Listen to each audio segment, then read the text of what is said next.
A couple quick details about our stock market project. So over here in Blackboard, I'll just start from here. Under the stock project folder, you'll see that there is a new edition called your presentation date.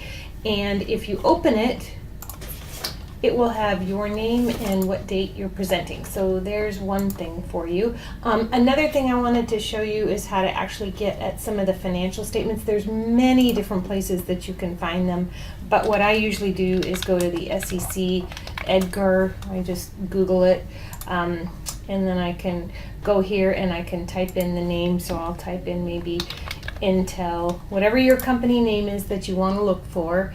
And then you'll see over here that there are lots of different options. So sometimes it's a hunt and peck kind of a thing. But if you click on the CIK, which is their number, then this is not the right one. So I'm going to just have to click on a couple of these.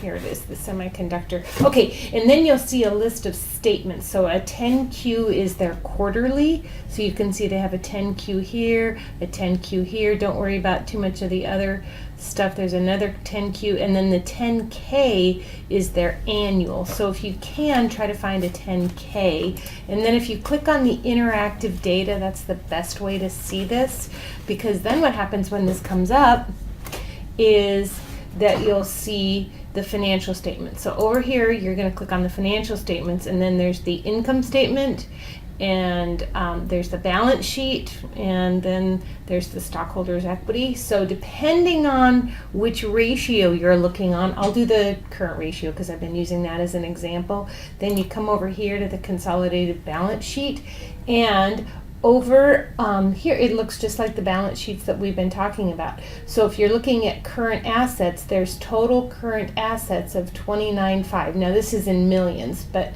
as long as the other company that you're going to compare it to would be in the same format, then you can just use the 2900.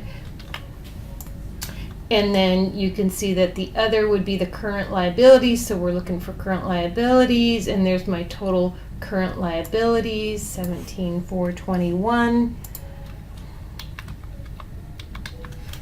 Okay, so I'm actually doing a little Excel spreadsheet over on the other screen. So here you can see there's my current assets, there's my current liabilities, and then my ratio would simply be taking this and dividing it by this. Okay, so that's all fine and dandy, and you see how you get a number here. But what you might want to do is compare that to another company similar to, for example, Intel, if that's your company.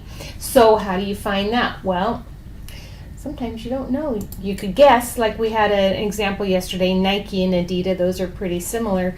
But maybe what I'll do is a search, and I'll just find out what's comparable to Intel. And I did a search, and it just said comparable company to Intel. And son of a biscuit, if I don't have something that says stock comparison, compare Intel Corporation to other stocks. And then you can go and find out who might be a good competitor to them, maybe Micron. I know about Micron. So then I'll come back over here, and I'll go back to the search. Oops, where's my search? Company filings. And then I can type in Micron.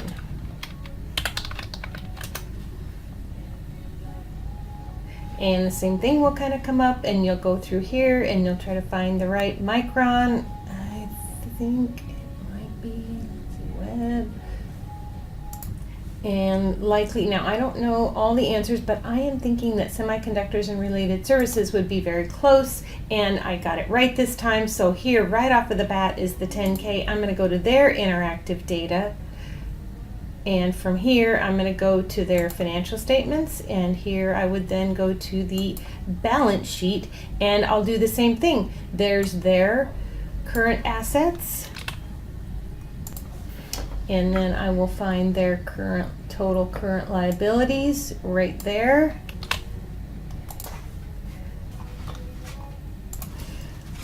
Okay, and here I did a search for the Exhibit 1210 that we talked about, and you can see that the current ratio is part of the question about whether a business is a going concern. So that's one area you can look at. And I did another search and I found some more information about the current ratio as opposed to like the quick ratio, which you could also compute, and that wouldn't be too much work because you've already got the information there. So you can read a little bit more about that in the ebook. But that's the kind of thing I'm looking for, and if you have any questions, please let me know.